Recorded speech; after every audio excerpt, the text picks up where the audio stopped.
Yes. असतो मा सद्गमय तमसो मा ज्योतिर्गमय मृत्युर्मामृतं गमय मा सद्गमय तमसो मा ज्योतिर्गमय मृत्युर्मामृतं गमय असतो मा सद्गमय तमसो मा ज्योतिर्गमय मृत्युर्मामृतं गमय ॐ शान्ति शान्ति शान्ति।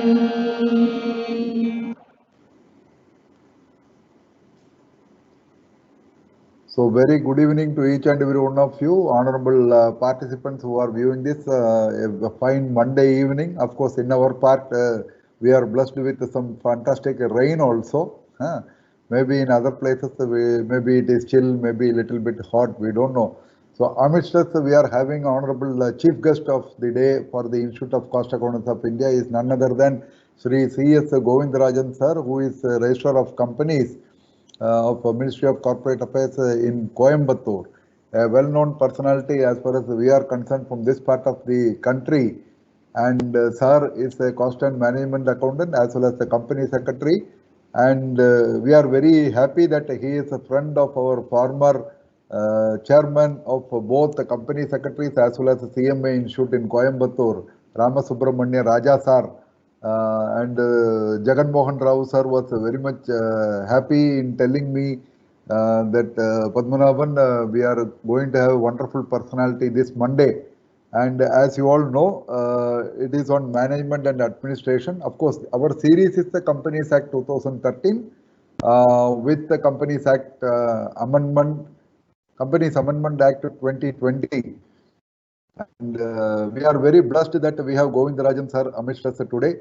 Thank you so much, Govindarajan sir, for accepting our Jagan sir's and Raja sir's phone call. And you are as our chief guest today. And this is actually a webinar series, sir, a series going on. And initially, we have made it as a 10 commandments, a 10 such webinar series. Slowly, maybe after that, Jagan sir will guide us so that we will come in between.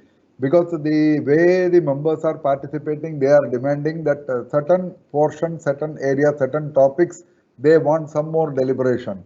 So Jagan sir has promised that he will come back once he finished this first series.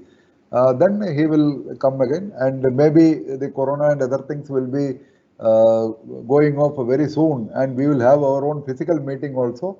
At that time also, we will invite you, Govindarajan sir, and if you have time and with your permission only, we will be inviting you. We'll have an arrangement where we will have our own members because everybody would like to have that physical meeting.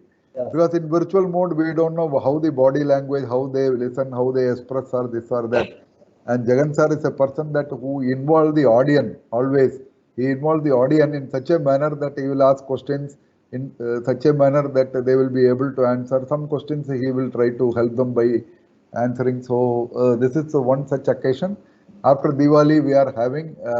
Before you start your address as a chief guest, Govindarajan sir, we will have the pleasure of our Jagan Mohan Rao sir, who is the resource person, former president of Institute of Company Secretaries of India, former president of SAFA, and for the first time SAFA has taken a decision and they have taken him as an advisor, despite having relinquishing his duties as this thing.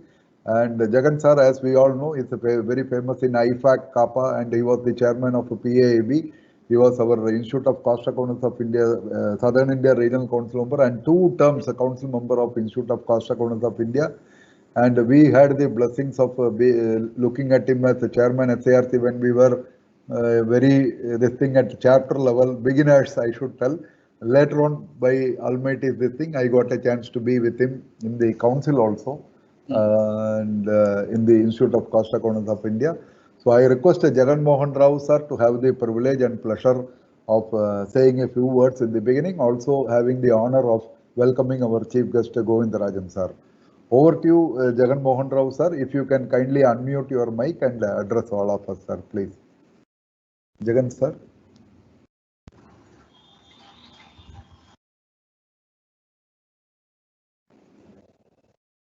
You can unmute your mic, sir, if possible. Yeah. Good evening to you all. Yes, it sir. gives me great pleasure to say hello and welcome to all of you.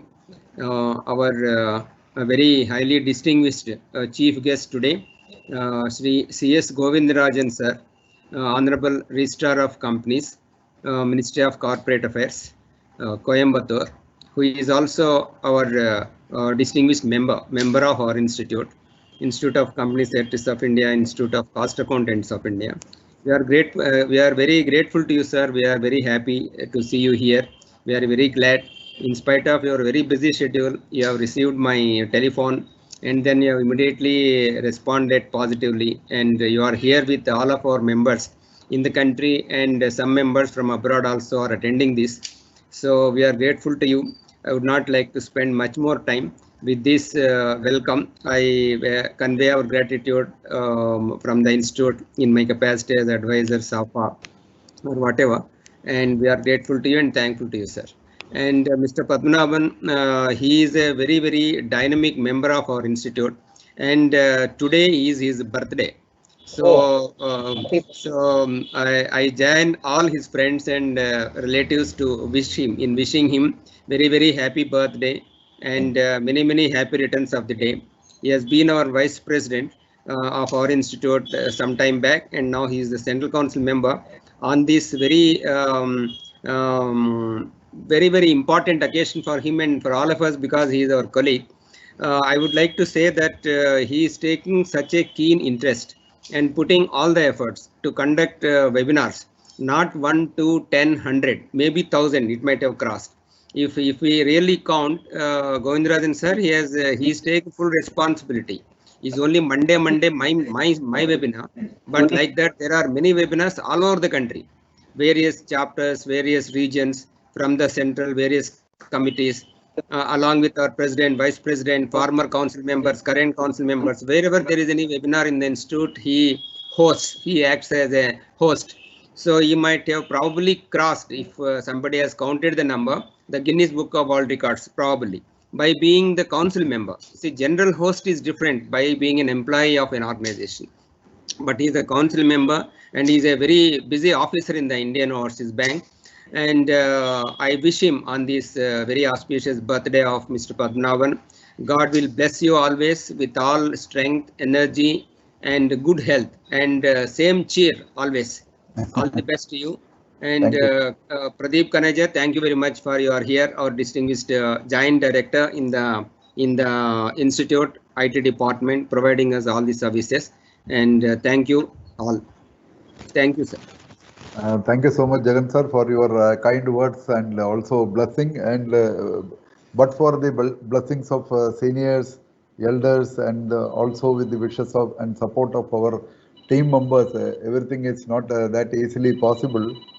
I can understand. So I request Govindarajan sir to please bless us with your deliberation as a chief guest, sir, please. Thank you.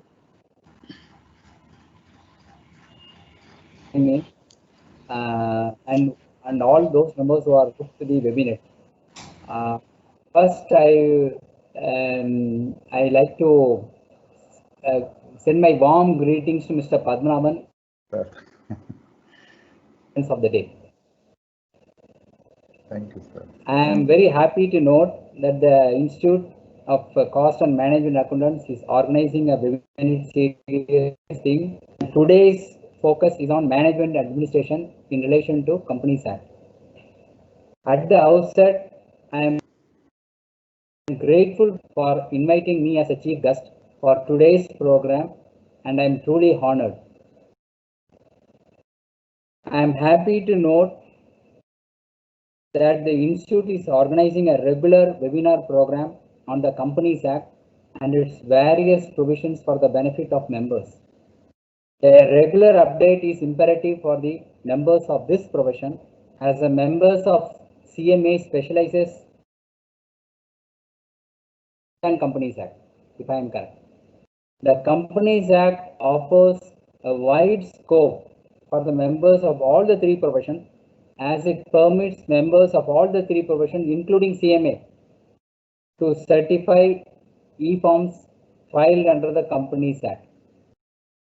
It is hoped that the members of the CMA profession will avail the opportunity provided by the government. The members of the three institutes are considered as eyes and ears of the ministry. The members of CMA, like members of other two institutes, is expected to act as a bridge between the MCA and corporates to disseminate the various provisions of the Companies Act for its due compliance. In this regard, I would like to bring to your notice, of which you may be aware, before I go into the Amendment Act 2020. I think this is very important, which I should, for the benefit of the members, that the government has rolled out a scheme with effect from 1/4/2020 called Companies Fresh Start Scheme, CFSS 2020, whereby companies which have defaulted in filing various documents or returns or allowing fees, irrespective of the period of delay. It may be delayed by years together, but they have to pay only the normal filing fee. The scheme, which was initially in force from 1/4/2020 to 30/9/2020, has been extended up to 31/12/2020. This scheme facilitates defaulting companies to update their data without involvement of any additional cost in the nature of additional filing fees. Further, companies which are availing the scheme will also be provided immunity certificate from prosecutions.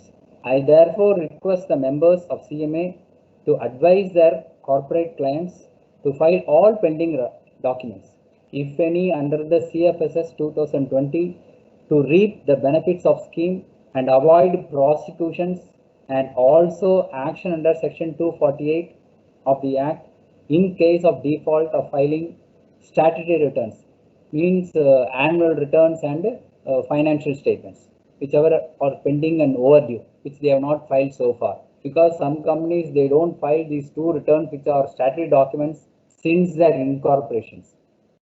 So I think CMA members, if they can advise their corporate clients who have not filed the documents, these documents so far, to avail the CFS 2020 scheme.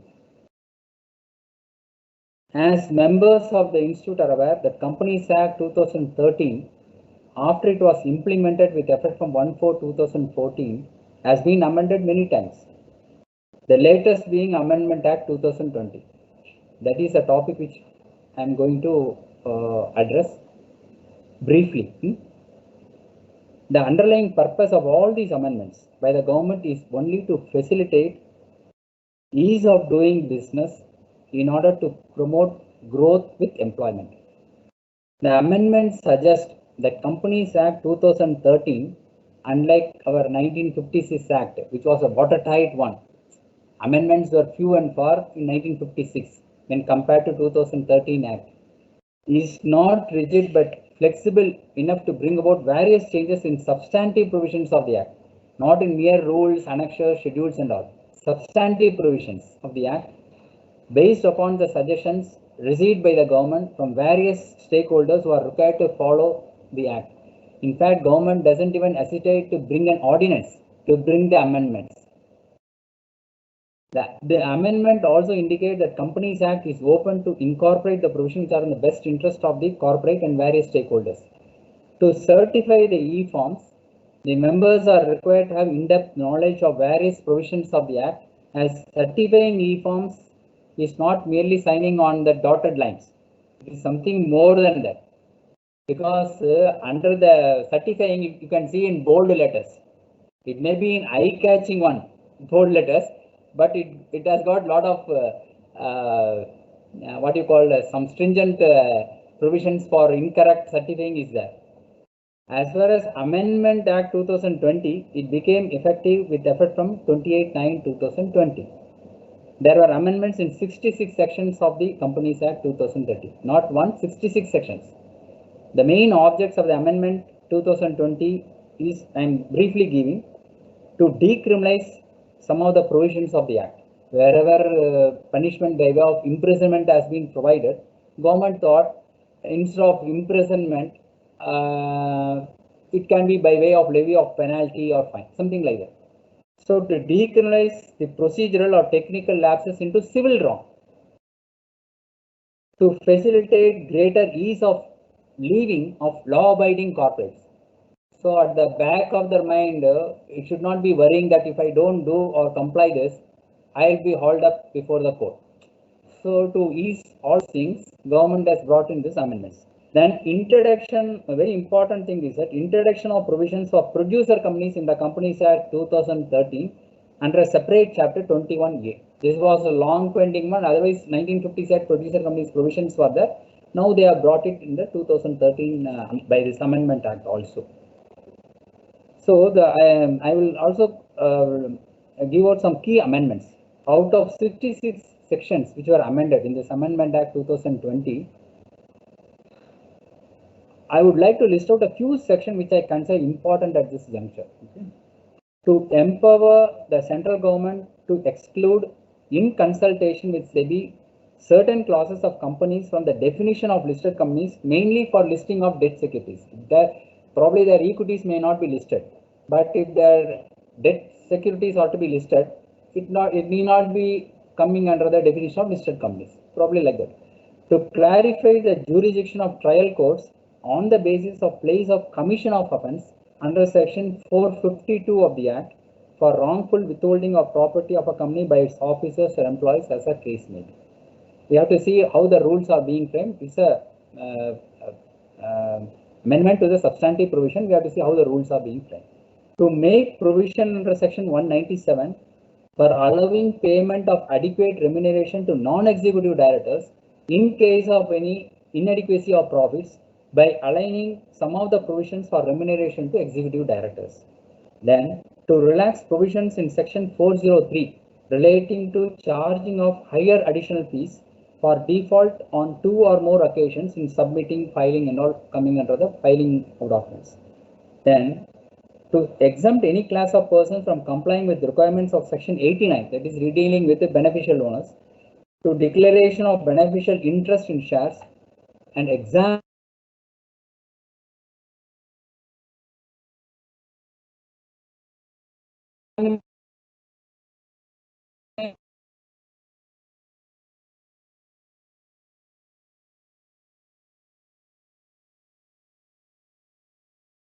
in case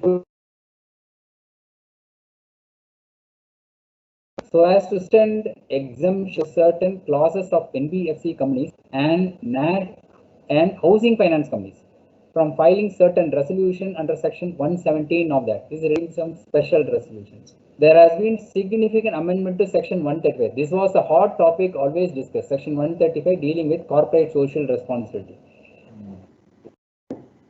Why a company spend on corporate activities should be punished and all. This has been significantly amended. The Amendment Act has done away with constitution of CSR committee to those companies spending amounts on CSR up to 50 lakhs or less than 50 lakhs. In such companies, the board of directors will function as a CSR committee. There need not be a separate CSR committee. That is what the amendment says.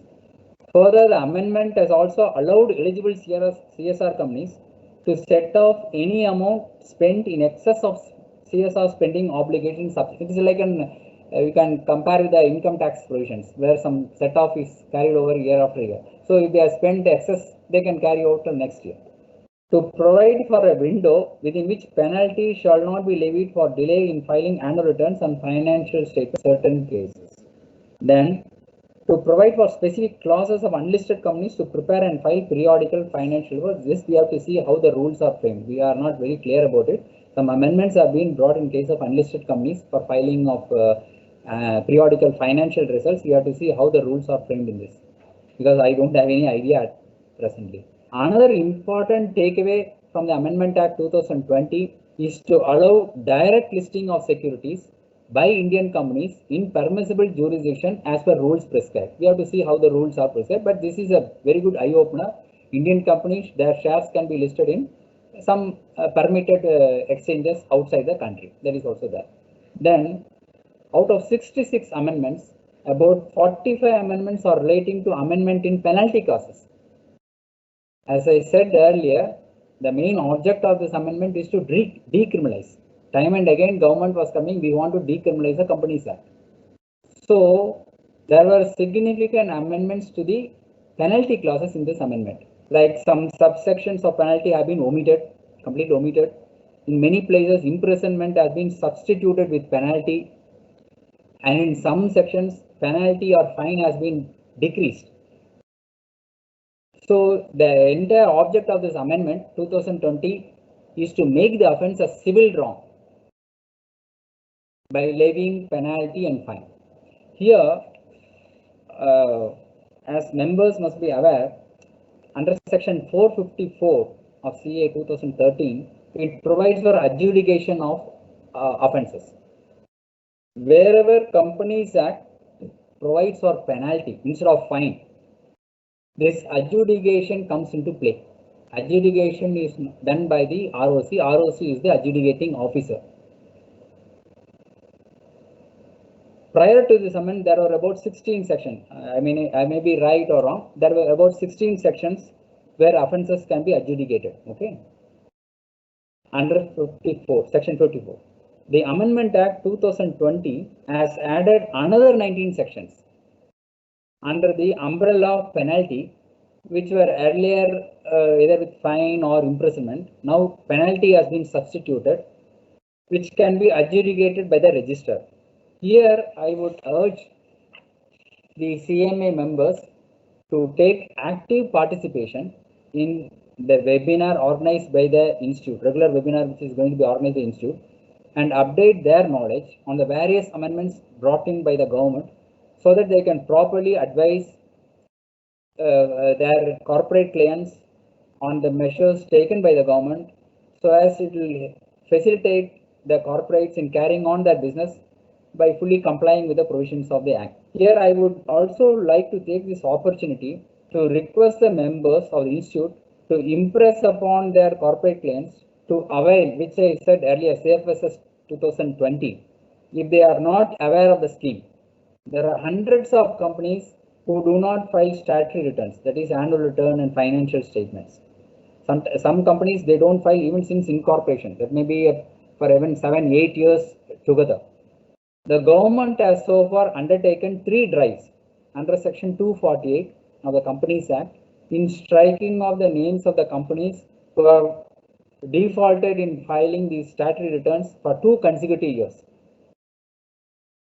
Thus, once a strike off is made by the government, these struck off companies approach the NCLT to get their names restored. So all this exercise not only impose litigation, cost of litigation on the defaulting corporate, but also undue strain on the offices of ROC, which are functioning with very less staff. In my view, CMA members should consider this as a priority first to check whether their clients are up to date in filing their returns. So I think this webinar should, while disseminating all these corporate amendments to the members, should also impress upon the members, through members, their corporate clients, in case if they have defaulted in filing the statutory returns, ask them to first comply by filing the statutory returns. If they are really serious in doing their business, for which government has come out with various amendments to facilitate in running their business.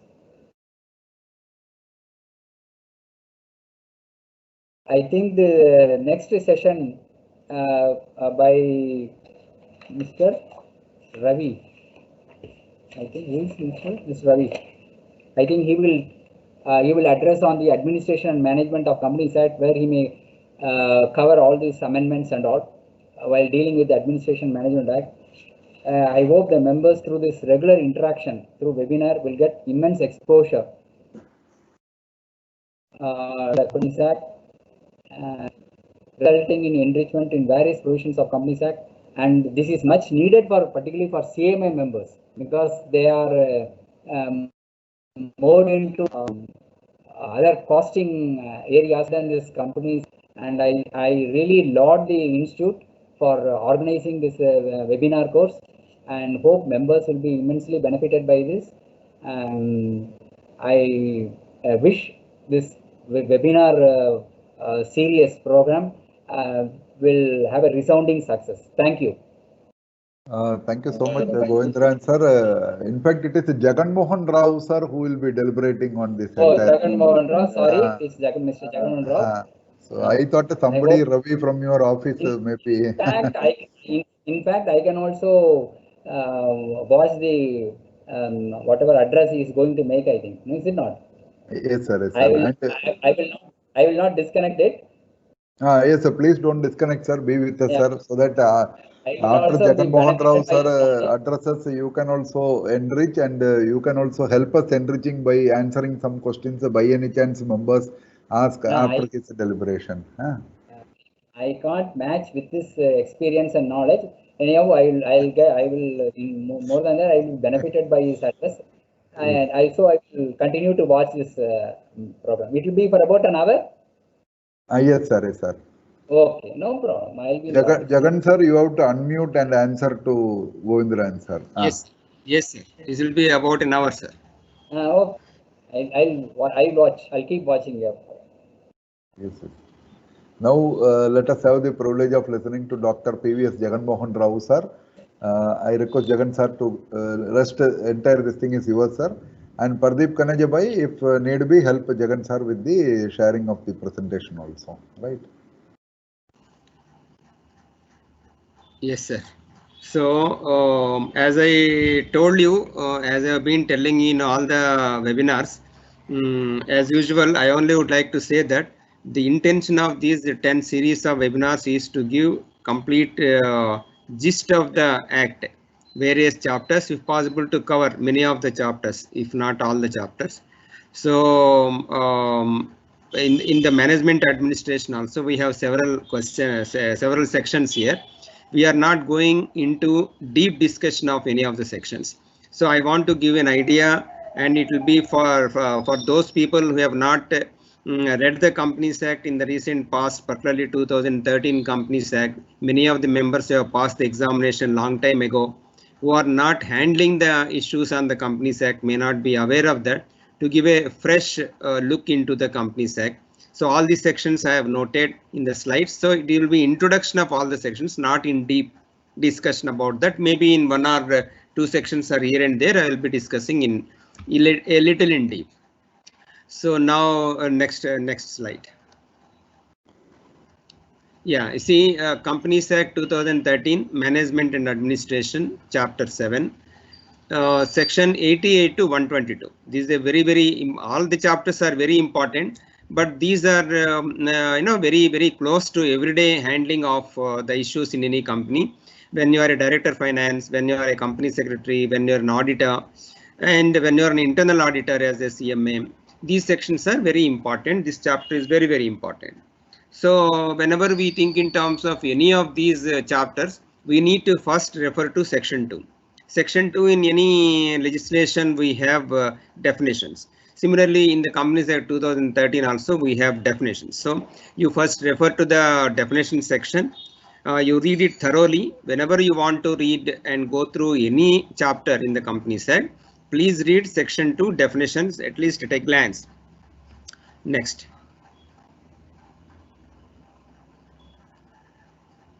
Yes, register of members. This is one very important section. It has undergone a little amendment also in the Amendment Act 2020.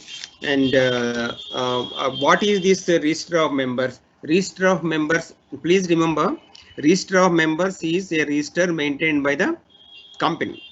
And register of companies, there is another register called Register of Companies under Section 2, subsection 74. So that speaks about the register of companies maintained by Registrar of Companies. So in that you have Register of In the ROC office, you have register of companies where the name of your company is entered after the incorporation of your company, along immediately after the certificate of incorporation is given to you. So register of members is very important document for any company because it has the information about the members and who are ultimately the owners of the company. So register of members for each class of shares, equity, preference, residing in or outside India. So register of members maintained by any company under section 88 shall provide information about all the members. Separate register has to be maintained for each class of members. Say equity shareholders is a class, and then preference shares, that is another one. Then whether members in India or abroad, wherever may be, for all these people, the register will give you the information. Then you have debt securities like register of debenture holders, register of any other security holders, maybe convertible securities, bonds. And then for every register, there must be an index for every register. Next. Declaration of beneficial interest. Yeah, before going to section 89, I will share with you, there is an amendment in the Companies Amendment Act 2020. So now the details, whatever we need to incorporate in that, this is all this information is provided in section 88. And then foreign register, if you have any foreign shareholders and foreign, securities, the details about the members, debenture holders and other securities, and beneficial owners residing outside India. If articles permit, the articles authorize, and then it can be also be maintained. If the company does not maintain the members register and index as per section 1 and 2 of section 88. So section 88 in our previous slide that prescribes that every company shall have a members register for each class of securities. Then if you don't maintain that, then what happens as per section 1 and 2 of section 88? If you don't maintain, what are the penalties? The old penalty before the Companies Amendment Act 2020 is 50,000 rupees minimum and 3 lakhs, 50,000 rupees minimum, and it can go up to 3 lakhs. And in addition to that, 1,000 rupees per day from the first day of default, 1,000 rupees per day. And this is applicable to both the company and the officer who is in default. So officer who is in default also is responsible. So now there is an amendment in this particular penal provision. Now the new provision says in the 2020 Amendment Act, the maximum penalty of that we had 3 lakhs and 50 lakhs, it has been converted to 3 lakhs. The company's penalty is 3 lakhs and every officer's penalty is 50,000 rupees. So 3 lakhs and 50,000 rupees per day, 1,000 rupees for the company, and the officer who is in default is done away with. Next. So yeah, the now declaration of beneficial interest in any share. See, what is beneficial interest? Declaration in respect of beneficial interest, whenever we say, what is that? When a person holds shares in his name, I am holding shares in my name, and his name is entered in the register of members maintained by the company. And such a person whosever name is entered in the register of members, such person actually does not hold the beneficial interest. I am holding shares on behalf of somebody. Beneficial owner is somebody, but my name is entered in the register of members as the member of the company. So I am the registered owner, and who actually has the beneficial interest is called beneficial owner. So such person shall make a declaration. Such person means registered member. Such person shall make a declaration within such time in such form as may be prescribed. These are prescribed in the rules. As I told you, we are not going to the details. But here for this discussion, the purpose is the registered owner will have to disclose the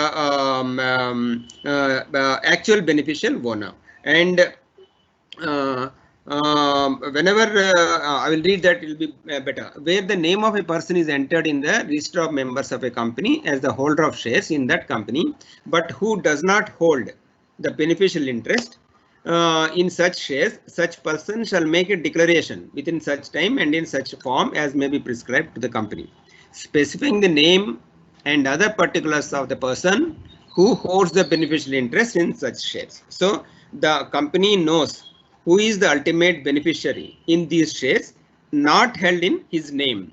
Next.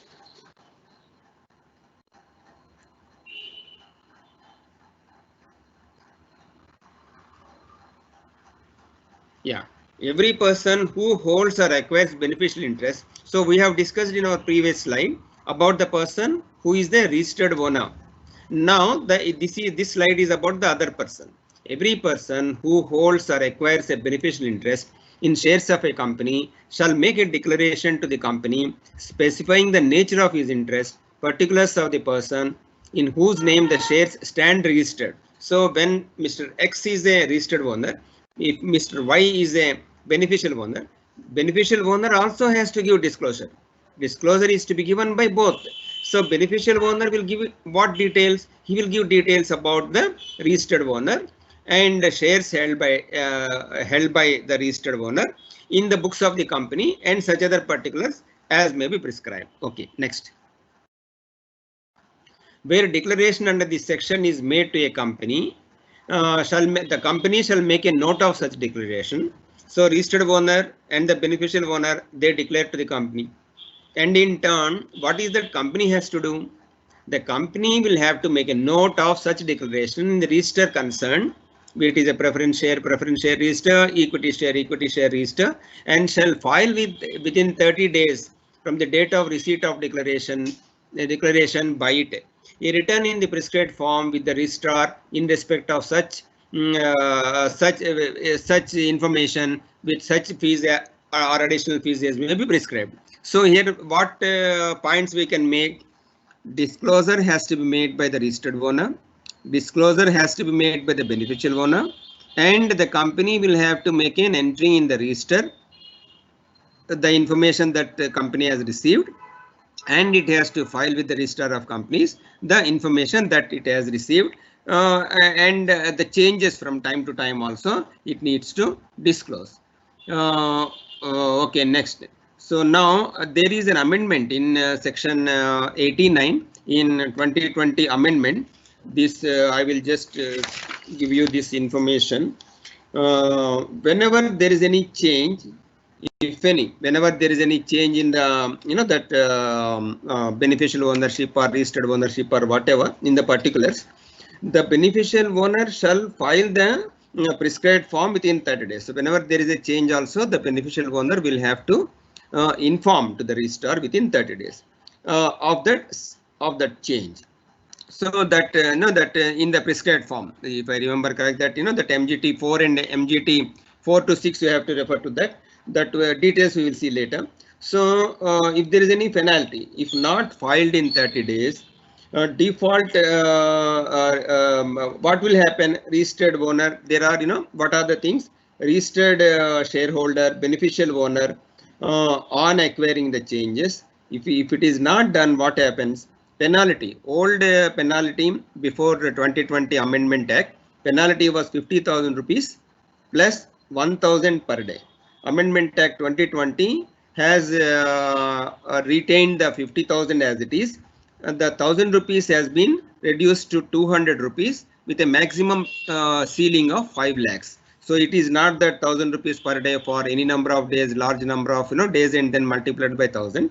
But now the new penalty, if it is not complied with in disclosing the information as required, is 50,000 rupees plus 200 rupees per day with a maximum ceiling of 5 lakh rupees. So after receiving such information, the company shall file within 30 days. Again, that MGT 4/6 these forms with such fees and additional fees as required.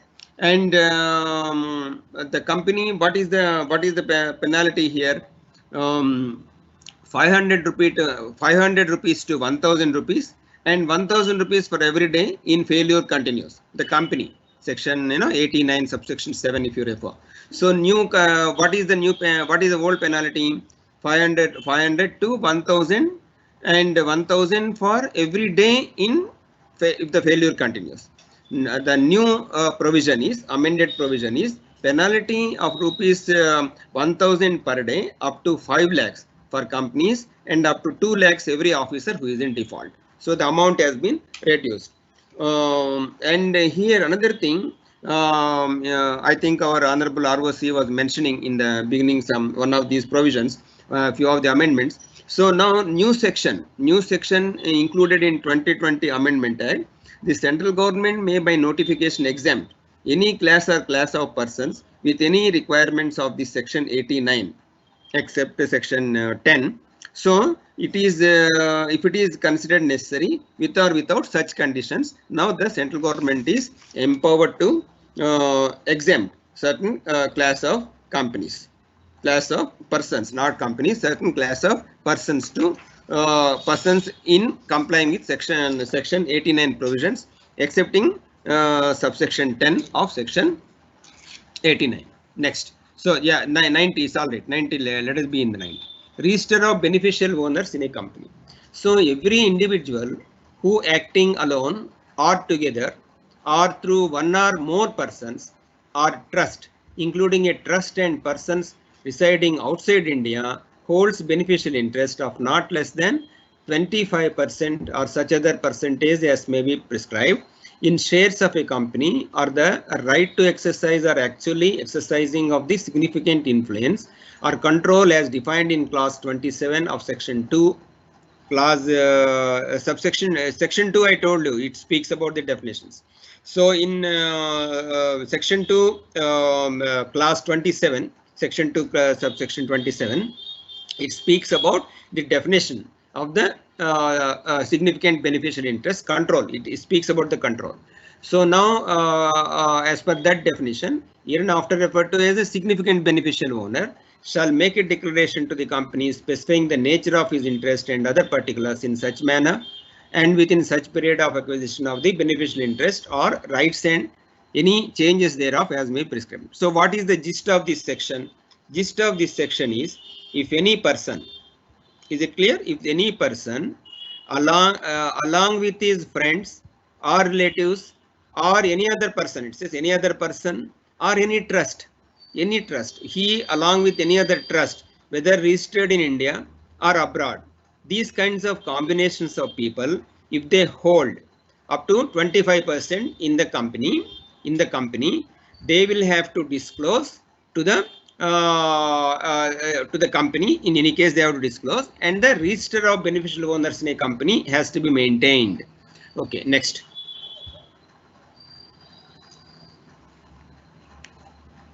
Every company shall maintain a register of the interested declared. So the beneficial owner has to declare, and every company will have to enter that set of particulars in the register maintained, called as register of beneficial owners. Then register shall be open for inspection, and every company shall file a return with the registrar of companies, and every company shall take steps to identify who is a significant beneficial owner. This is a very important provision in this section. Every company will have to maintain the register and file the return. It is not that only when they file, the company will file with the registrar of companies and maintain the register. It is not only that. The company also is responsible to find out if there is any person who is holding this beneficial interest, and then give him a notice and take up with him, and then also get the information and record in the beneficial owners register. And if it doesn't get, there is a legal way of getting that, and that we have, let us not go deep into that. So that that rules have prescribed the forms, if I remember correct, BN1 that companies significant beneficial owners rules, significant beneficial owners rules 2018 BN1 has been prescribed, that has to be filed within 30 days. The company shall file the return in form number. You see, the members have to file, members who have got the beneficial interest will have to file with the company in BN1, and then the company has to file with the registrar of companies, it is BN2 in 30 days. In 30 days of receipt by the company. So the company has received the information, then the company has to file within 30 days in BN2. So the register of significant beneficial ownership, the company should maintain form the register that is to be maintained by the company. What is that register? Register of significant beneficial owners. That is to be in BN3. So BN1, BN2, BN3. So and another important thing is this register must be open for inspection during business hours. You know, maybe at least for two hours during the business hours, it must be kept open, and by any member, and the fees may be charged up to ₹50 maximum per each inspection. It can be charged, and there is I would like to take you to the company can seek information when it feels from a person about. I told you already, if the company is of the view that there are some people or there is a person who has got the beneficial interest and that man has not disclosed, the company can seek the information from that person. You know that for that the form is BN4, and then the provision, the person shall provide within 30 days. The person has to provide the information to the company whenever the information is sought by the company. If the information is not given, the company can approach the NCLT. So let us not go deep into that, because if I go deep into that, other provisions I will not be able to share with you. So penalty, there is an amendment here. What is the old penalty? Old penalty is, what is the penalty? The beneficial owner has to inform the company, and the company has to file with the register of companies, and the company whenever sends an intimation to the beneficial owner who has not given the information so far, he has to give it in the prescribed time, 30 days. We have seen that. So if any default is occurred here, what is the penalty? There is an amendment in the 2020 Amendment Act. Now the old penalty is minimum of 10 lakh rupees. Please note that, my dear friends, distinguished members and others, please note that the minimum penalty was 10 lakh rupees, maximum 50 lakh rupees, plus 1,000 per day is a huge penalty. And every officer of the company is subject to the 10 lakh rupees and 50 lakh rupees, same 10 lakh rupees minimum, 50 lakh rupees maximum to the company, and also the every officer who is in default. Every officer in default means there may be more than one officer who is in default. Then all of them will have to pay maximum 50 lakh rupees. Company, every officer multiplied by 50 lakhs maximum, plus 1,000 rupees per day. Please remember, plus 1,000 rupees per day each constant, company and the officer who is in default. It has been amended in 2020 Amendment Act. Now the penalty has been very drastically reduced. What is the reduced penalty now?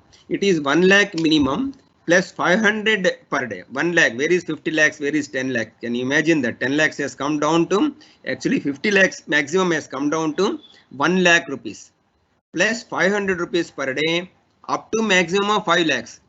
Earlier that 1,000 rupees, any number of years and days, it may go any amount to maximum. So now the maximum amount per day is 500 rupees, subject to a maximum of 5 lakh rupees, subject to a maximum of 5 lakh rupees. This is for the company.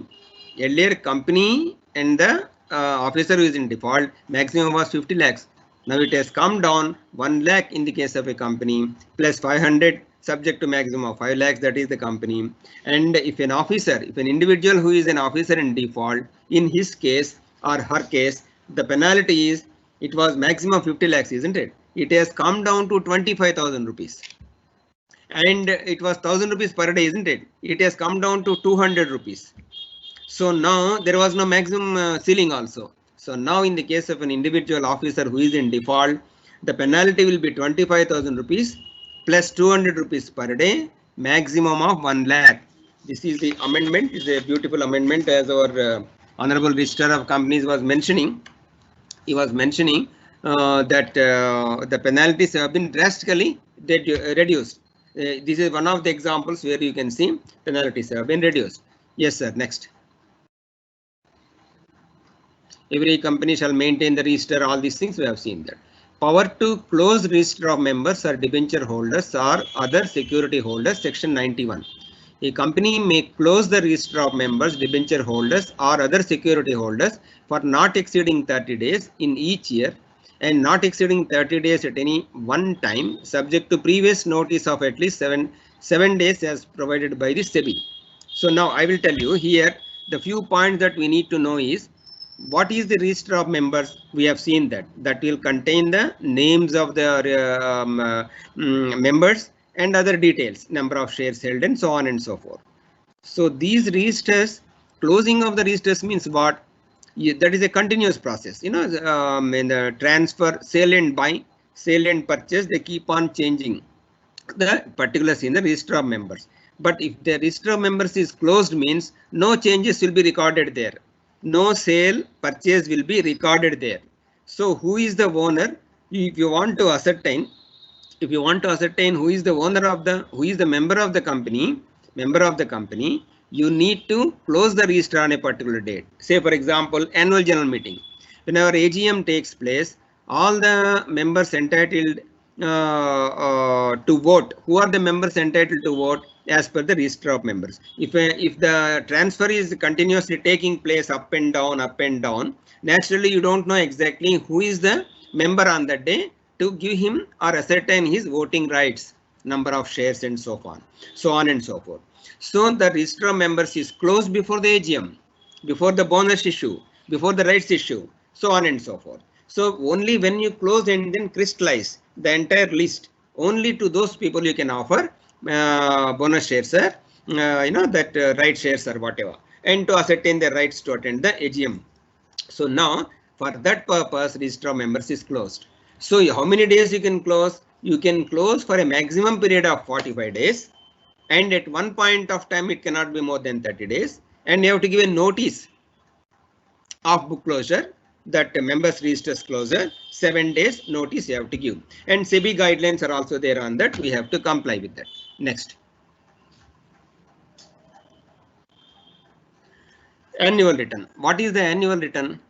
Annual return is basically information about the members, information about the directors, so on and so forth, indebtedness, so on and so forth. It is, that detailed information about the annual return. Annual information about the company you file by name itself. It is annual. Once in a year it is to be filed. So when do you file that? Every company shall prepare annual return containing particulars prescribed and signed by a director.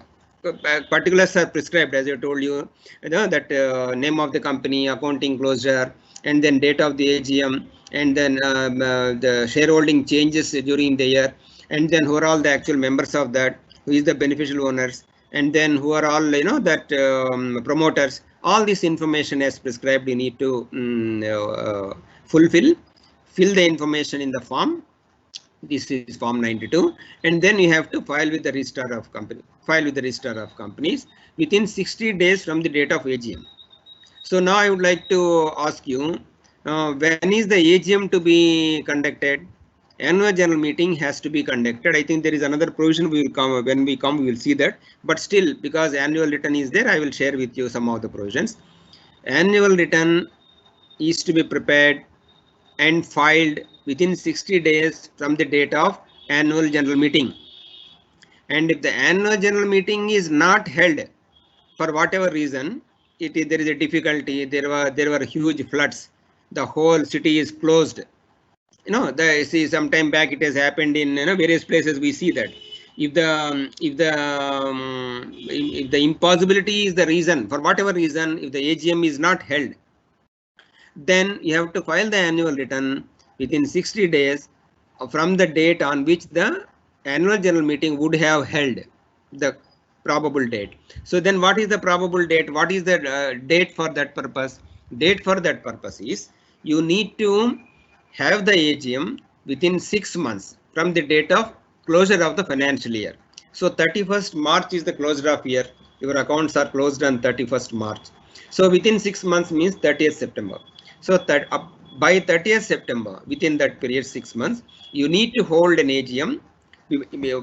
For holding the AGM, we will see in the accounts chapter later, maybe in the next Monday we will discuss about the chapter 9, that is chapter 9, starting from section 128 to 138, that accounts, that part we will see later. Here the relevant point is the financial statements, that is accounts as on the balance sheet, the financial statements as a as on 31st March are finalized, audited, and they are approved in the AGM. So we are aware of that. Accounts are ultimately adopted by the members in the AGM, and that has to take place along with other approvals, that has to take place in the AGM and to be done within 6 months from the closure of the financial year, and that needs to be filed within that. September 30 means November 30th.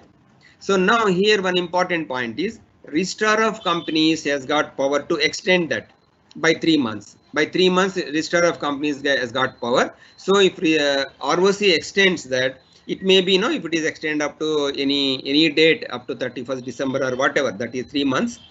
Then from that date, you need to file this annual return under section 92. Next. Place of keeping and inspection of registers, returns, etc. Section 94. The registers required to be kept and maintained by the company under section 88 and copies of the annual return filed under section 92 shall be kept at the registered office of the company. So you need to keep at the registered office of the company only the registers, but there is some exception that we will see in the next paragraph. So what are all the registers here? Section 88 members register, 92 annual return. These things have to be preserved and kept at the registered office of the company, subject to they may be kept at any other place in India, but please remember only in India. They may be kept at any other place in India in which more than 1/10 of the members in the register reside with the special resolution of the members. So what are the 2 points here? You need to maintain, as per first paragraph, you need to maintain. I have not written in detail about the subsections here. The point is that now if you go in deep and detailed, that is a different discussion. Only on section 92, only on section 92 itself, annual return, even 3-4 hours are not sufficient, honestly speaking. Yeah, maybe the whole day, one full day you can discuss only on the annual return. But that detailed discussion we will plan sometime later, as our Mr. Padmanabhan said, when the physical mode of meetings come there, we will have the virtual, that practical filling up of the forms, and then we will go through that at that point of time. So now this is only, as I told you, in brief, bird's eye view of the company side. So now, whenever you think in terms of that, you need to maintain the books as per the section 94 and keep it at the place where the registered office is there. But if two things comply with that, what are these 2 things? 1/10 of the members agree that it may not be in the registered office, but it can be in other place. If 1/10 of the members agree that it can be in the other place than the registered office, and a special resolution has been passed by the members. Special resolution has to be passed, need not be in the AGM. It can be passed in the AGM or EGM, extraordinary general meeting. So after passing of this special resolution, after passing of this special resolution by not less than 1/10 of the members in the register residing in that particular place, reside in the particular place where you want to keep, apart from the registered, not in the registered office, but the other place, then you can file, then you can maintain the registers in that other place as per these 2 approvals. Next.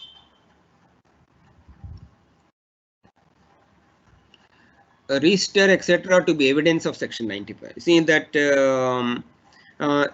because see members register, and these registers are 92 annual return. These are all very important things, and they may be required in the court of law or the that adjudicating authorities, other adjudicating authorities, maybe that MCA or that NCLT, that appellate authority, NCLAT. It may be required, the details.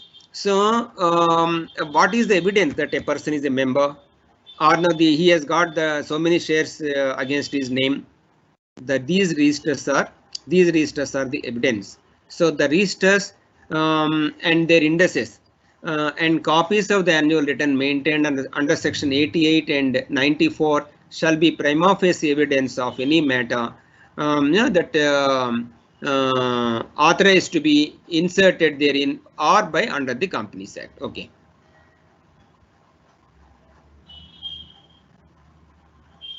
Next. Okay, annual general meeting. So annual general meeting, I have told you a little information I have given you already. Every company other than a OPC, OPC means one person company. So every company other than a one person company shall in each year hold, in addition to any other meeting, a general meeting as its AGM. So the point here is, you may have annual general meeting. As I told you, members meetings can be either annual general meeting, members meetings can be annual general meeting, or general meetings, extraordinary general meetings. So suppose you have AGM in this year, many large number of 2, 3, 4 or something like that, extraordinary general meetings. So AGM will not be, that holding of AGM will not be complied in case you have any other meeting which is not AGM. So how do you say that it is AGM? Your notice has to specify that this is annual general meeting under the sections and whatever. In the normal activities that you carry on in the annual general meeting, I would like to take 2 minutes and explain you here. You see, in the annual general meeting, there are 2 types of businesses. What are these 2 types of businesses? First business is ordinary business. Am I clear? First business is ordinary business. Second business is extraordinary business. Am I clear? Kaneja ji, am I clear? You see, Pradeep Kaneja ji, am I clear to you? The first type of business is ordinary business. Second type of business is why I am telling is, you may pass the examination tomorrow after listening these things. You know that you can practice after passing the examination. That much beautiful Companies Act is. It is a beautiful, Companies Act is always a very beautiful. I have even written a poem. That Company Law, Queen of Laws. Company Law, Queen of Laws is a beautiful, that kind of a legislation. You can understand if you read. You will enjoy that also. So the point is that whenever you have annual general meeting, and then whenever you think in terms of notice of the annual general meeting, in that notice you have to tell what is the ordinary business, what is the extraordinary business, 2 types. So ordinary business means there are only 4 items. My dear friends and students and guests, if you have not heard this, please note down this. That is ADDA, ADDA. We used to call as ADDA. ADDA. A means accounts, and D means director's appointment.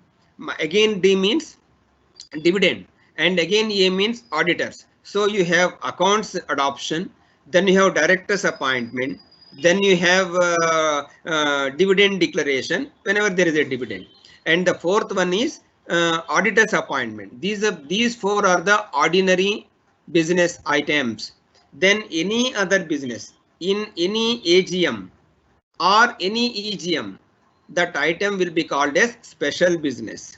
Okay, so now notice has to be distinguished. What is distinguished and clearly state that what is the ordinary business and special business. And then whenever you think in terms of this special business, ordinary business, you need to be very clear in giving the information. One more point I would like to clear it and then close on this topic. That is, any item that is transacted, any item that is transacted in every extraordinary general meeting is special business only. Okay, this is how it is. So again, after that, then between 2 AGMs, I told you it must be held within 6 months from the closure of the books of accounts. The financial statements have to be prepared, approved, and then placed before the members for their adoption. Whenever you are putting that, meeting is held, say that sometime between 1st April to 30th September, or if it is extended by 3 months as per that extended date, and that date of AGM and next AGM, there cannot be a difference of more than 15 months.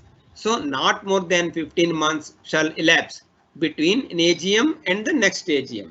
The first AGM in 9 months from the close of the first financial year, and in any other case within a period of 6 months, which I have already told you. But only the first point is, in case your company is just incorporated, after the closing of that first financial year, you can have it within 9 months. This is the relaxation given only in the case of first AGM. And then when the first AGM you are holding in within 9 months, you need not have to hold the AGM in the next year, but it needs an explanation that we will see it later. So the registrar can extend that also I have told you. Next, Pradeep. Yeah, power of tribunal to call annual general meeting, section 90. So who can call the AGM? Annual general meeting is called by the company. Company means it is by directors on the instruction of directors, and annual general meeting is called like that. Extraordinary general meeting may be some requisition by the members that we will see later. Now, tribunal means NCLT in our case. National Company Law Tribunal is empowered under section 97 to call for an AGM. It is not that directors only. NCLT also is empowered to call for an AGM of any company whenever NCLT feels so. If any default is made, instances given here, if any default is made in holding the AGM under section 96, the tribunal may, notwithstanding anything contained in this act, this is a beautiful power given to the NCLT. As legal professionals, I always believe that CMA is a legal professional. Because of the section 432, I am sure that participants might have noted, they might have heard me in our physical meetings also. Section 432 is a very important section for all the three professions, CS, CMA, CS. In that section, we are empowered. That is, authority for legal representation. For section 432, please read it tonight. If you if you have not read it earlier, this empowers us. So, if any default is made in holding the AGM under section 96, the tribunal may, notwithstanding anything contained in the legislation, wherever may be in the 470 sections in the Companies Act, whatever may be given anywhere in the act or rules or regulations or notifications or circulars, whatever, notwithstanding anything of that, tribunal has got that power. And contained in the act are the articles, even articles cannot bind company on the application of any member. So a member can apply to the NCLT that an AGM has not been conducted.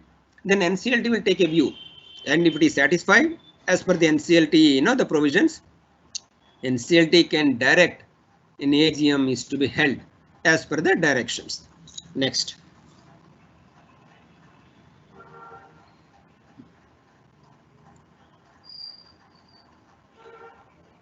Power of tribunal to call meetings of members, etc. Section 98. Not only the AGM, the tribunal has got power to call for extraordinary general meetings also, any other meeting. So what is that under the section 98? Power of tribunal to call meetings of members, etc. Section 98. If for any reason it is impracticable to call a meeting of a company other than an annual general meeting, in any manner in which meetings of the company may be called, or to hold and conduct. You see, calling, holding and conducting. This difference also our members need to understand. Only when, my dear friends, when you are going to the NCLT to argue under section 432 for your clients, all of us are entitled, CMAs are entitled. So when you go there, if you are arguing, these details we need to read. We need to understand the provisions of the Companies Act in detail. A company other than an annual general meeting in any, it means that it may be EGM to hold. That to be called, what is called, what is hold, what is conduct, huge difference is there. Again, as I was telling you, even on section 98, it will take 2-3 hours to discuss, but I'm not going to detail. Please read that. If you have any doubts, you can call me on personal mobile also. Anytime you can call me. Details we will look for that sometime later. And the act or the articles of the company, the tribunal may either suo moto. It means that, the company, see the beautiful power of the NCLT. NCLT suo moto. Suo moto means on its own. It has come to know that there is a difficulty and they have not called any EGM whenever it is required.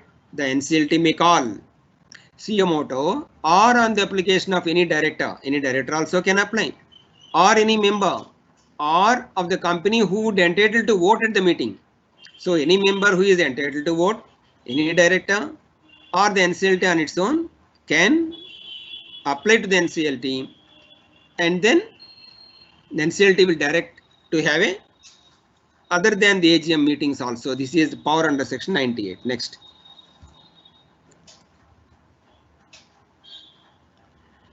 Punishment for default in complying with the provisions of section 96 to 98 and section 99. So what are all the sections 96, 98? We have already covered that, and you have become expert on that to that extent.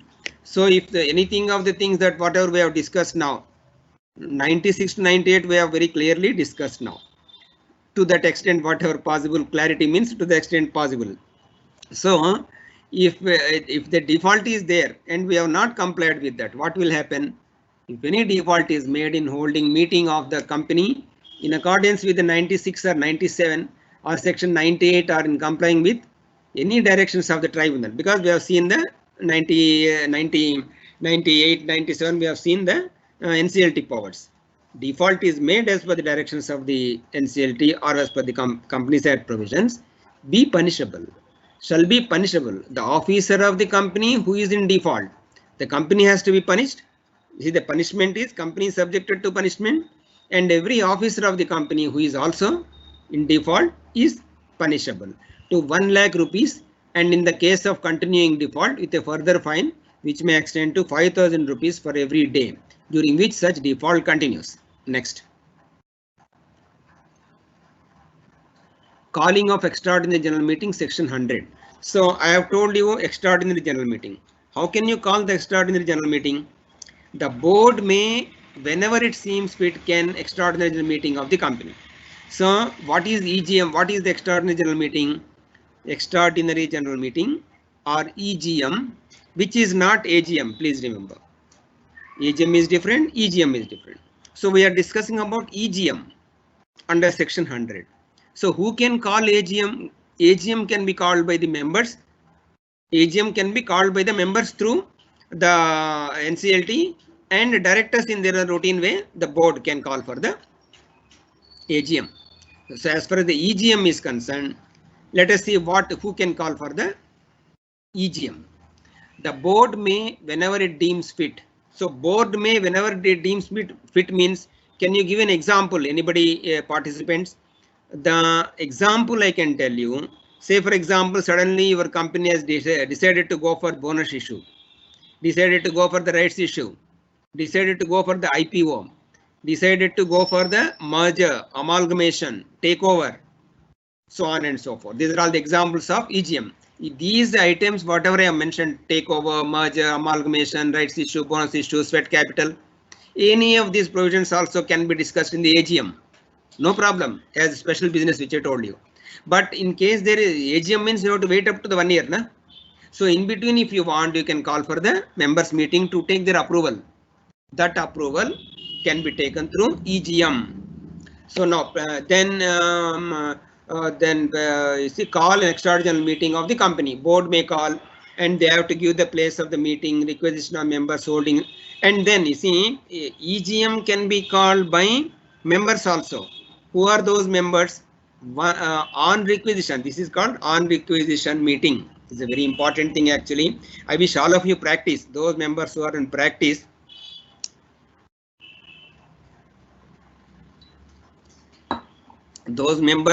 practice, I suggest that you help the companies slowly. You will become expert in the Companies Act, and the remuneration that you get, that fees that you get when you are going to the NCLT or something like that is like lawyers. Lawyers, they charge a lot of money. No, we hear from circles. From our circles, we hear lot of money is that fees, a lot of fees, higher amounts of fees are charged by the advocates. So like that, we also can charge when you take up these issues.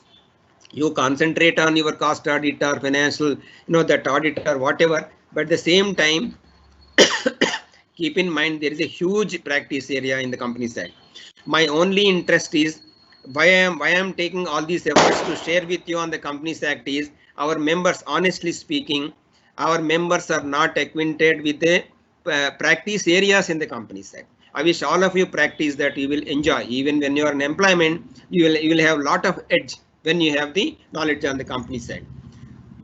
So members also can call for the EGM on request of members. So on what? On requisition of members holding not less than 1/10 of the total voting power. In case of the company's share capital, 1/10 of voting power. So you see, the point is that if you have 1/10 of shareholding, when there are shares, obviously shares means voting power only. Second thing is that you don't have shares, even then you have the voting power, guarantee company or whatever. You can, with the 1/10 of that, you can requisite. You can request for an AGM. The company will have to do that. Company will have to call for an AGM. The company will have to call for an EGM when there is a request from these kinds of combinations. Next. Notice of meeting. So that whenever you think in terms of notice of meeting, annual general meeting or extraordinary general meeting, what is the notice period? You have to call for AGM every year. We have seen that. What is the notice period that you need to have that? A general meeting may be called by giving not less than clear 21 days notice, either in writing or electronic mode.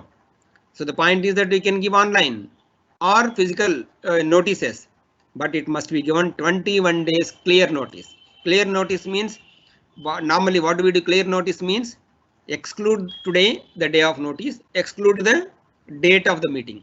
So in between there must be 21 clear days. That is the meaning of clear days. Then shorter notice. Then there may be instances when you need to have AGM. See the circumstances when you need that, when you come into that kind of urgency, that we will discuss later. But I am tempted to share. I am tempted, as I am telling, I am tempted to share with you in detail all the provisions, but we look forward for some other opportunity. So now shorter notice, if you want to have an AGM, how do you do it? Any other general meeting, how do you do it? In case of an AGM, if you want to go for a shorter notice than 21 days for your own reasons, consent of not less than 95% members must be given. 95% members agree, then you can have a notice less than 21 days. Please remember, less than 21 days means even it can be one day also. Even it can be 1 day also, few hours also it is possible. They only say that shorter notice than 21 days. Even 1 hour is less than 21 days. If 95% people agree, then you can go for that AGM. So in case of any other general meeting like EGM, by members of the company holding majority in number of members. So it is majority. It is not 95%. It is 50 plus. Majority means 50 plus members, and who represent not less than 95% of such part of the paid up capital of the company as gives right to vote at the meeting. So the third paragraph, without much confusion, I will tell you. Suppose you are you are an equity shareholder. All of you are equity shareholders. You as equity shareholders can have an AGM. Can have an EGM. AGM we have seen already. In case of extraordinary general meeting, shareholders, if they are majority, more than 50%, but their shareholding must be majority in terms of number of members, 1, 2, 3, 4, that is different. But how much shareholding? One person may have only one share. The other person may have 99% of the holding. You got my point? So like that, in any instance, if an EGM is to be called, extraordinary general meeting is to be called, in a shorter notice than 21 days, it can be done provided majority of the members are in agreement, they are giving consent, and they are holding simultaneously, they are also holding 95% of the share capital of that class, means equity. So equity, if you are a preference shareholders EGM, that preference shareholders class. What is the class? That also it will take some time. We will confine to only that. When no share capital, not less than 95% of the voting power. Very clear. Next.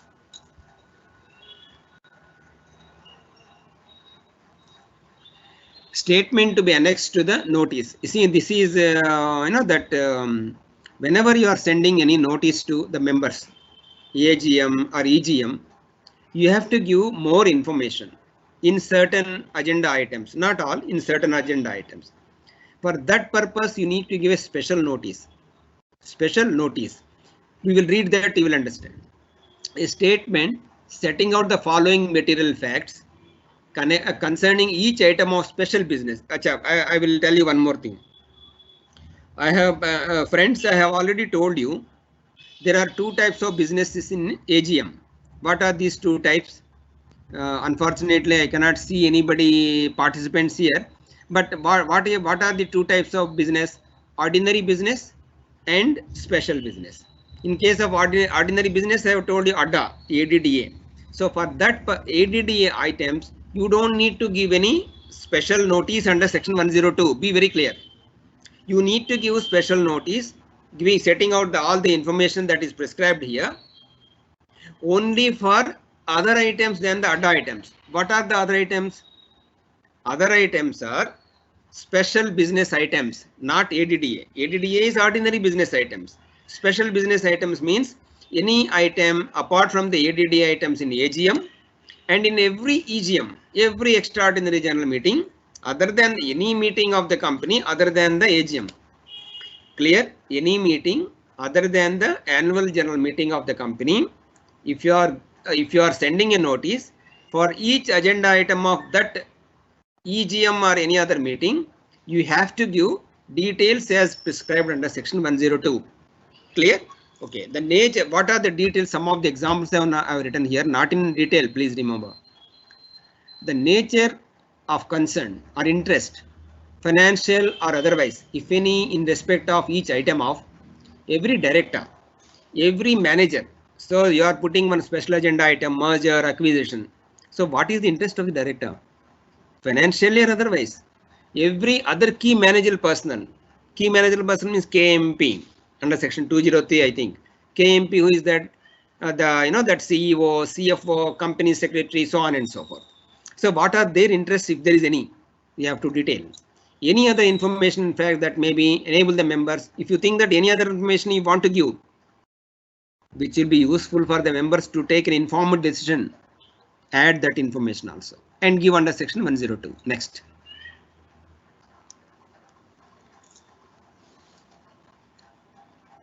Quorum for the meetings. So we have discussed a few things like this that so far now. Now, whenever you think in terms of AGM or EGM, what is the quorum? Quorum means minimum number of members to be attended. I want to make few things here very clearly, quickly. Please remember, for any AGM or EGM, the very important point, many companies have made this mistake. You can even check in your clients' books or wherever you are working in your own company. Many times I have come across, come across and corrected. Many times quorum will be taken wrongly. Example I'll give you. Only members present in person are entitled to be counted in quorum. Proxies are not counted. Clear? Okay. Unless the articles of the company provide for a larger quorum. If the articles provide for a larger quorum, that is different. But law says the minimum public company 5 members present. When number of members as on the date of the meeting is not more than 1000. If your members are 1000, minimum is 5. And if your total number of members is more than 1000, but less than, what is the members as on date of the meeting are more than 1000, but up to 5000. 1000 to 5000, your number of members are there, then 15. Then above that it is 30. If it is more than 5000, 30 members personally present. If the number of members as on the date of the meeting exceeds 5000. Then private company, what? Private company, it is only 2 members. What is the 1-person company? Only 1 person, because member himself is only 1 person. Next. Chairman of the meeting. Here the chairman of the meeting is, please remember, articles of association will be clear on this topic of chairman of the meeting. Normally articles of the company say that the chairman of the board meeting will be the chairman of the company. general meetings also. If the articles are not clear about that, then the people present there in the meeting, people present means members present there, they will have to elect one among them as the chairman of the company. And then it is on show of hands. If a poll is demanded by the members, poll means in the case of poll, your shares are counted on the basis of the number of shares you are holding. Show of hand means only one share per person. Even if you have 99% shares, it will be only one vote by show of hands. But in case of poll, it depends on your number of votes depends upon your number of shareholding. So if the poll is demanded on the election of the chairman, it shall be taken forthwith. Next. Proxies. Proxies means a person who is a member of the company can appoint anybody. If Jagan Mohan Rao is member of the company, as Jagan Mohan Rao, I can appoint anybody else to attend on behalf of my company, on behalf of my shareholding, on behalf of me, and to vote on behalf of me in the AGM or EGM. He is called proxy. And please remember, proxy need not be a member of the company. I can appoint anybody. Next. Restriction on voting rights, section 106. This you can read it later. Notwithstanding anything contained in this act, the articles of the company may provide: no member shall exercise any voting right in respect of any shares registered in his name, or which any calls or other sums presently payable by him. The meaning of this is, if somebody is due to the company. How? It means the company has issued shares at a face value of 10 rupees and I have paid only 5 rupees on allotment. First call, second call I have not paid. It means I am unpaid, not fully paid. So the articles may restrict that I will not have vote as long as I am not fully paid. And for any other reason, if the company has got lien on my shares, the details by lien we will see later. If the company has got lien on my shares, then also I may not have voting power, but refer to articles always. Next.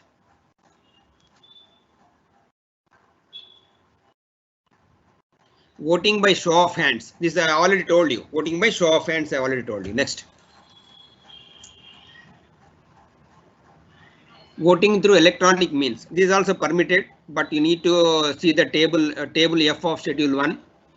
And SEBI also know that listing obligation and disclosure regulations. This listing obligation and disclosure regulations rules. So that actually listing obligations and disclosure requirements. Listing obligation and disclosure requirements regulations of SEBI. And then please remember secretarial standards is very, very important. Secretarial standards also is very important. SS2. If you refer to section 110, there is that section subsection 18 of subsection 18 of section 110 has details about the information about the secretarial standards issued by the Institute of Company Secretaries of India. Only to share with you, because this is our family function, like the first secretarial standard was released during my presidency when I was the CS president in 2001 in Bangalore. And I was the first person to receive the secretarial standard SS1, first copy of SS1 in the whole world. First copy of secretarial standards in the whole world I have received. Today many countries have the secretarial standards, but our country has started first. CS Institute has started, and your colleague CMA Jagan Mohan Rao was the president at that time. But read the SS1, SS2, you will enjoy a lot. Next. Demand for poll. You see, poll means, as I told you, in the case of poll, you have votes as per your shareholding, not show of hands. Show of hands only one. And please remember, proxies have vote. Please remember, in proxies, two points I will tell you. Proxy doesn't have a right to speak in the meetings. Be very clear. He is not a member in the quorum. First, he is not a member in the quorum. Next, he doesn't have a voice to speak in the meetings. Third, he has got voting only when the poll is demanded. Details you'll see later. Next. Postal ballot. You see that there are postal ballot, you know, the latest, not in the 1956 earlier, later part of it has come, and there are certain items. I'll read it better. A company shall, in respect of such items of business as the central government may declare, it has declared certain items, may in respect of any other item as government has declared, in those items postal ballot is must. And in any other item if the company wants, may, you can have the postal ballot. But you have to comply with the rules as per the SEBI and rules as per the Government of India. What are the rules like? How do you do with the electronic voting? How do you record that electronic voting? What is the, how do you that retain the proofs, so on and so forth. Next.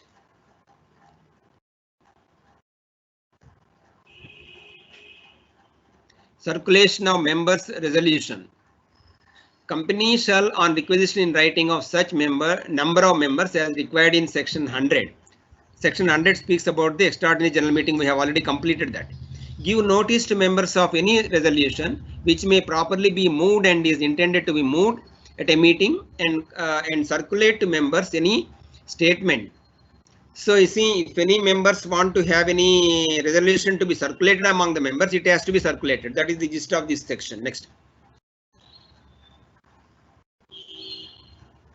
Representation of President. You see, here I will tell you, this is a beautiful section. If President of India or any governor of any state is a member in any company, the question is, whether the President of India, governor by office, can he or she become? The answer is yes. In that case, they will not be able to attend in person, right? They can give power to attend somebody. They nominate somebody else to attend. Here the important point is the nominee, the person appointed by, nominated by the president or the governor as the case may be, he is not a proxy. Please remember that. He is a nominee, and that person, the nominee, he is equivalent to a member of the company. He can even appoint the proxy. So nominee by the president or the governor of India, governor of any state, can appoint any nominee, and that nominee so appointed is equivalent to the member. He has got all the powers of, all the rights of a member, including appointing a proxy. Next.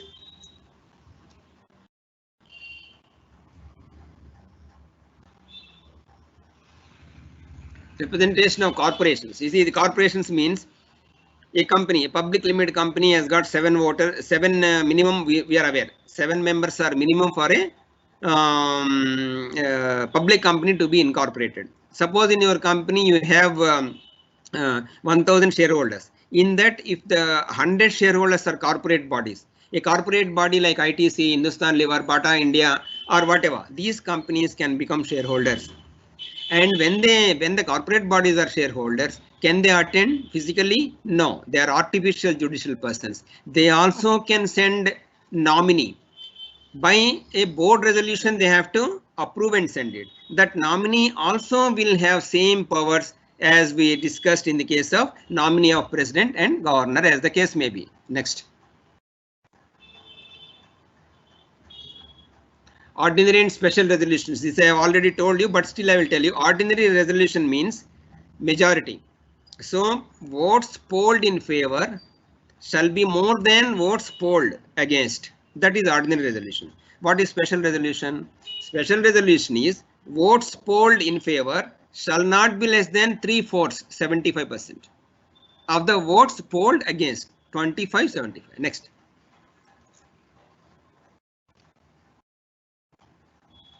Resolution requiring special notice. Yeah, this is a beautiful section. You read it later, but I will only just say that a special notice required to be given to the company shall be signed either individually or collectively by such number of members holding not less than 1% of the total voting power, or holding shares on which an aggregate sum of not less than 5 lakh rupees has been paid up on the date of the notice.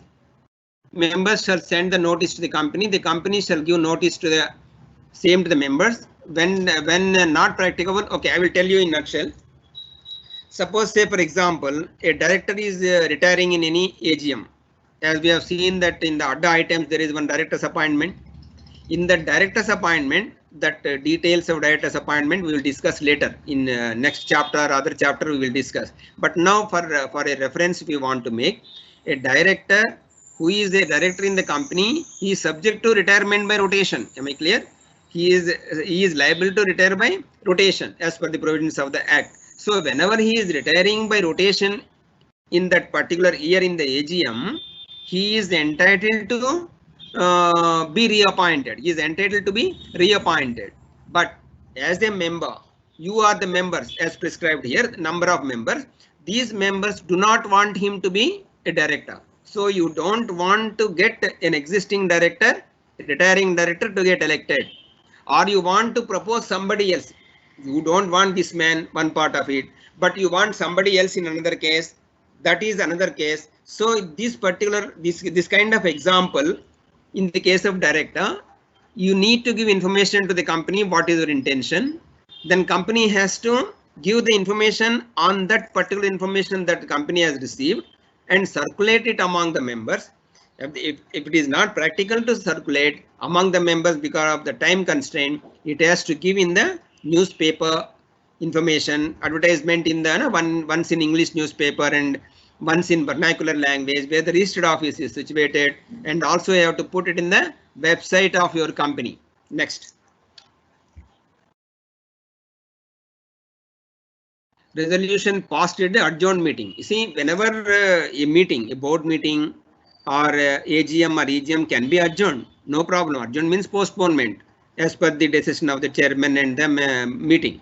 And the meeting is postponed. Whatever decisions that you take in that adjourned meeting will be counted as passed on that adjourned meeting date only and not before that. That is the essence of this section 116. Next. Resolutions and agreements to be filed. This is a beautiful section. There is an amendment also here in this one. This is also what our Honorable Registrar of Companies was mentioning. This maybe we can have one particular, if Mr. Padmanabhan can plan for that, we can have one full day, in the sense 1.5 hour or 2 hour session only on the amendments. Then I will tell you in detail. But as a reference here, 117 means basically resolutions, agreements to be filed. Whenever you pass a special resolution, please remember, whenever you pass a special resolution, example, and whenever you have an agreement, resolution agreement by the members and board resolutions with respect to managing director and other resolutions. So appointment of managing director, terms and conditions of his appointment, remuneration, whatever. These kinds of resolutions of board meeting also, special resolutions passed in the AGM or EGM, then certain board resolutions will have to be filed with the Registrar of Companies within 30 days of passing those resolutions. Clear? So then if you don't do it, what happens? Within 30 days, I will tell you the latest amendment I want to tell you. Earlier it was 1 lakh to 25 lakhs. Company 1 lakh to 25 lakhs. And every officer who is in default includes liquidator also. Liquidator also is responsible here. Of the company, when there is one, shall be punishable 50,000 rupees to 5 lakhs. Company is 1 lakh to 25 lakhs. And individual officer who is in default is 50,000 to 5 lakhs. Amendment. What is the amendment? The company, it has been brought down from 1 lakh to 25 lakhs. 25 lakhs rupees maximum has been brought down to 2 lakhs. The beautiful section. This is what our Honorable Govindarajan sir was mentioning. Beautiful amendment here. Then 10,000 plus 100 rupees per day with a maximum of 2 lakhs. That is the company. And officer who is in default. What was officer in default earlier? Officer in default earlier was 50,000 rupees to 5 lakhs earlier. Now it has come down to 10,000. 50,000 has come down to 10,000. And 100 rupees per day. 100 rupees per day. That has been come down. I think here there is another thing, amendment in section 117. See, all the resolutions, as I mentioned, some of the examples I have given you. You have to file with the Registrar of Companies for every time, if there is any loan sanction, if any loan has been sanctioned by the company, the terms and conditions approval, that resolution also has to be filed with the ROC within 30 days. But if in case your company is the NBFC, non-banking company, non-banking financial company, but it is a public limited company, 117 will apply, section 117. It was earlier, even those NBFCs had to file. Now 2020 amendment has brought in an amendment stating that NBFCs will be exempt. Banking companies have been exempt even earlier also. Next. Minutes of meetings of general meetings, meetings of board of directors and other meetings and resolutions passed by the postal ballot. So minutes of the general body meetings, minutes of the board of directors, minutes of any postal ballot passed. What do you do with this? Next slide. Every company shall cause minutes of the proceedings of every general meeting of any class of shareholders or creditors and every resolution passed by the postal ballot and every meeting of the board of directors or committees thereof be prepared and signed and kept within 30 days. So time limit is 30 days. Of the conclusion of such meeting, from the day of conclusion of that meeting, within 30 days you have to prepare and get it signed. Passion of resolution, postal ballot, okay, it's all right. You prepare within 30 days and then keep it for general body meetings, board meetings and also postal ballot resolutions. Next. Inspection of minutes books and general meetings. Okay, see that members have right to inspect. The books containing minutes of general meetings be kept at the registered office of the company, be open for inspection during business hours as may be prescribed. You know that you can have the details in the articles also, not less than 2 hours. You must keep it during business hours. Next. Maintenance and inspection of documents in electronic mode. These we are aware of that, but any document, record, register, minutes, etc. required to be kept by a company, allowed to be inspected or copies to be given to any person by a company. It means that all the registers that you need to maintain and also those you need to give for inspection may be kept or permitted for inspection as the case may be in electronic form is the permission under section 120. Details are provided. Okay, next. Report on annual general meeting is a beautiful provision here.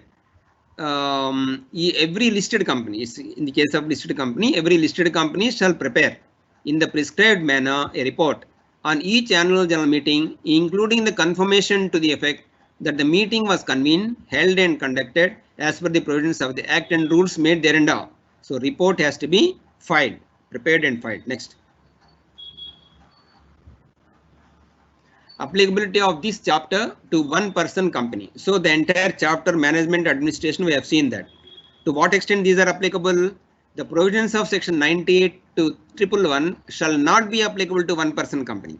OPC, actually, you know that permitting OPCs to have a lesser compliance and then more ease of doing business and then more people can come in the form of an incorporated company, that kind of concept. So these 98 to 111, these are very, very tough provisions which we have discussed in very detail. Though we have not discussed in that detail, but still we have got the gist of the entire Companies Act under this chapter.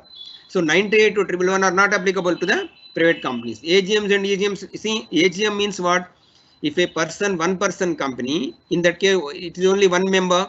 So one member, if he passes a resolution and records in the company minutes, conveys to the company, then that is compliance of that. Board meetings also same thing. No, it is one person company has to convey to the company that resolution has been passed. It has to be recorded there. I think we are done with now. Next. Yeah. So Loka Samasta Sukhino Bhavantu. May all beings everywhere be happy and free, and may the thoughts, words and actions of my own thoughts, life, my own life contribute in some way to that happiness and to the that freedom for all. So we will dedicate this session, whatever benefit all of us have got, my spending few hours of time or whatever, to the welfare of the whole humanity in the whole world, and let us all be free from the COVID, and let us pray by chanting one sloka from the Bhagavad Gita to dedicate this to our efforts to the, apart from gaining the knowledge, we have dedicated some time, so to the welfare of the whole universe. So I will chant one sloka. If you also want to chant, you can chant. Yatra Yogeshwara Krishnaha, Yatra Partho Dhanudharaha, Tatra Sri Vijayo Bhuti Dhruva Nitir Matir Mama. This is the sloka in Bhagavad Gita. This is the last sloka in Bhagavad Gita. And I will also chant one sloka on Swami Vivekananda, and let Swami Vivekananda bless all of us. Deepta Nayanara Vindam Sri Swami Vivekanandam Bharata Veera Narendram Tam Vande Simha Ninadam. I think I am done with, and with heartful birthday greetings to our leader, Mr. Padmanabhan, and thanks to Pradeep Kanejaji, and thanks to all of you. Thanks to our distinguished chief guest, Mr. Govindarajan also. Thank you all. I thank the Institute, our president, our vice president, and immediate past president, all the council members for giving me this great opportunity of spending these 2 hours satisfactorily. And from my side, it is satisfaction. I don't know whether people have got benefit out of it or not, but I can say that I am grateful for the Institute for giving me this opportunity. Thank you, Padmanabhan. All the best to you and all. Thank you, sir. Because of you, many of our friends, elders, and youngsters, everybody have showered their blessings on this occasion of the birthday. I should thank them. Before that, I should thank you. Because of you, I got now blessings and wishes from many otherwise also. So thank you so much, Jagan Mohan Rao sir. So nice of you. We thank Govindarajan sir also. And as you said, we thank Subramania Raja sir for connecting this thing with me and getting the details of Govindarajan sir. Correct. Thanks to, from my side also, thanks to Subramania Raja ji. He is our very active member in Coimbatore, and he has been the chairman of our chapter and company secretary chapter also. He is very positively, immediately has responded and helped us. So we are grateful from the institute side, from my side. I am grateful to Subramania Raja garu. Yes. And sir, one more thing, he is not only for Coimbatore. When you all gave me the assignment of chairman SIRC in the year 2014-15, we had formed an exclusive task force wherein I purposefully did not become the part of that team. And B.R. Prabhakar sir, Subramania Raja sir team, they brought out a wonderful this thing, and southern region was appreciated by the council at that time when you were also in the council. And it was presented before the MCA, wherein Subramania Raja sir played a wonderful role, where he brought all details with regard to textile, this thing, na? Coimbatore is famous for so many industries and this thing. So we remember he has been continuously contributing for, and he took the initiative to help us in organizing the Students Fest in the entire southern region for the first time, where the Students Festival was organized. And Dr. Mail Murugan sir and everybody were also there. And we thank Coimbatore chapter under the leadership of Subramania Raja sir at that time. So thank you very much, Jagan sir. Thank you, Pardeep bhai. Pardeep bhai, if you can kindly play the Institute anthem. And Jagan sir, with your blessings, with your blessings, I am going to Trivandrum chapter now, 6:30. Today, that Webint series they are organizing. And it is a fantastic this thing that ROC filling of this thing, na? Good topic they have selected, and there also it is like a series, sir. They are doing it in a series very nicely. Chapters, region, as you told in the beginning, everybody are doing exceedingly well. Very good. Yes, sir. You want to say something, sir? Yeah, I just want to say special prayer today, because you know that it is good to have. That sloka, suddenly I remembered that sloka. Karmanyevadikaraste ma phaleshu kadachana ma karma phala heturbuhu mate sangostva karmani. See, our duty is to work only. So all of you are doing so much of your duty, and I am sure that our institute will definitely do exceedingly great also in the Companies Act side. Thank you. I am done with. Thank you so much, sir.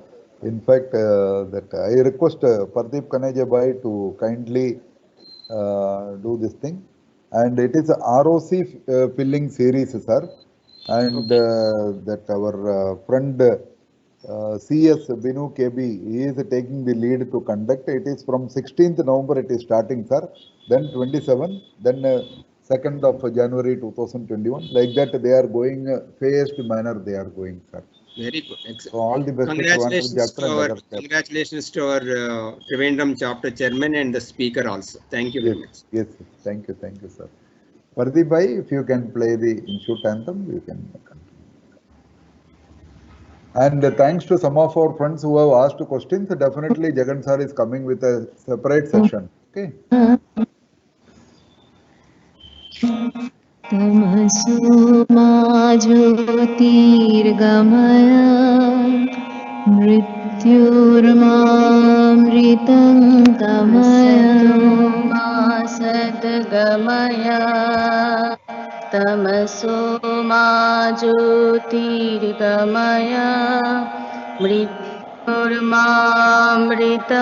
गमय असतो मा सद्गमय तमसो मा ज्योतिर्गमय मृत्युर्मामृतं गमय ॐ शान्ति शान्ति शान्ति So thank you very much, each and every one of you. Once again, we will meet. Stay safe, stay blessed, and please take care of yourself and your beloved ones. So thank you. And this will be uploaded in the YouTube before tonight or tomorrow morning by Ashish Tiwari sir and team, that is IT team. Thank you, thank you, thank you, sir. Thank you.